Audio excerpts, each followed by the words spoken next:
انا عرفت والله يا جماعه، ما كنتش قادر. ما كنتش قادر والله يا جماعه، قلبي مخنوق ودماغي مخنوق، والقرين قافل لي جسمي، قافل جسمي، قافل جسمي قفل صوت. حتى البنت اللي بجسمي اللي اسمها سهيل برضك قافله الجسم قفل صوت. مش عارف انام ولا عارف اصحى. اتخنقت.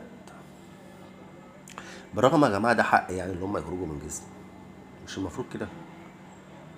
لان انا يعني هم عاوزين يحطوني في مواقف قذره ومواقف يعني لو حد كلمنا مع لو اتكلمنا مع حد الكلام ده يقول لك قله الادب دي. انا مش عارف الناس دي يا جماعه قارنوا البنت دي مرضى نفسيين ولا انا اللي مريض نفسي ولا هم شايفين ايه بالظبط، بالرغم ان انا ما كنتش عاوز اشتمهم على النت. زهقت. ويا جماعه هم اللي مغتصبين الجسم، مش انا اللي مغتصبهم. انا مش عارف هم مش بيتكسفوا ولا في